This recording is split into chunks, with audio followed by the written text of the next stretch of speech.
Numbers. Chapter 23. Balaam said to Balak, "Build here 7 altars for me, and prepare here 7 bulls and 7 rams for me." Balak did as Balaam had spoken, and Balak and Balaam offered on every altar a bull and a ram. Balaam said to Balak, "Stand by your burnt offering, and I will go. Perhaps Yahweh will come to meet me. Whatever he shows me I will tell you." He went to a bare height. God met Balaam, and he said to him, "I have prepared the 7 altars, and I have offered up a bull and a ram on every altar." Yahweh put a word in Balaam's mouth, and said, "Return to Balak, and thus you shall speak." He returned to him, and behold, he was standing by his burnt offering, he, and all the princes of Moab. He took up his parable, and said, "From Aram has Balak brought me, the king of Moab from the mountains of the east. Come, curse Jacob for me. Come, defy Israel. How shall I curse whom God has not cursed? How shall I defy whom Yahweh has not defied? For from the top of the rocks I see him. From the hills I see him. Behold, it is a people that dwells alone, and shall not be listed among the nations. Who can count the dust of Jacob, or count the 4th part of Israel? Let me die the death of the righteous.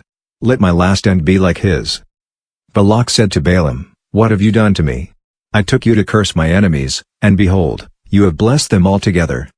He answered and said, "Must I not take heed to speak that which Yahweh puts in my mouth?" Balak said to him, "Please come with me to another place, where you may see them. You shall see just part of them, and shall not see them all. Curse them from there for me." He took him into the field of Zophim, to the top of Pisgah, and built 7 altars, and offered up a bull and a ram on every altar. He said to Balak, "Stand here by your burnt offering, while I meet God over there." Yahweh met Balaam, and put a word in his mouth, and said, "Return to Balak, and say this."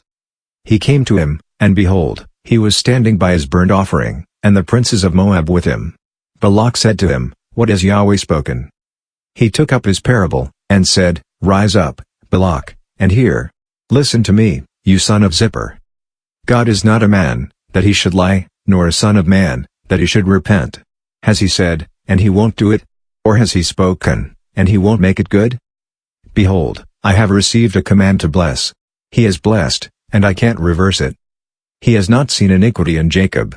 Neither has he seen perverseness in Israel. Yahweh his God is with him. The shout of a king is among them. God brings them out of Egypt. He has as it were the strength of the wild ox. Surely there is no enchantment with Jacob, neither is there any divination with Israel. Now it shall be said of Jacob and of Israel, What has God done? Behold, a people rises up as a lioness. As a lion he lifts himself up. He shall not lie down until he eats of the prey, and drinks the blood of the slain." Balak said to Balaam, "Neither curse them at all, nor bless them at all." But Balaam answered Balak, "Didn't I tell you, saying, all that Yahweh speaks, that I must do?" Balak said to Balaam, "Come now, I will take you to another place, perhaps it will please God that you may curse them for me from there." Balak took Balaam to the top of Peor, that looks down on the desert. Balaam said to Balak, "Build 7 altars for me here, and prepare 7 bulls and 7 rams for me here." Balak did as Balaam had said, and offered up a bull and a ram on every altar.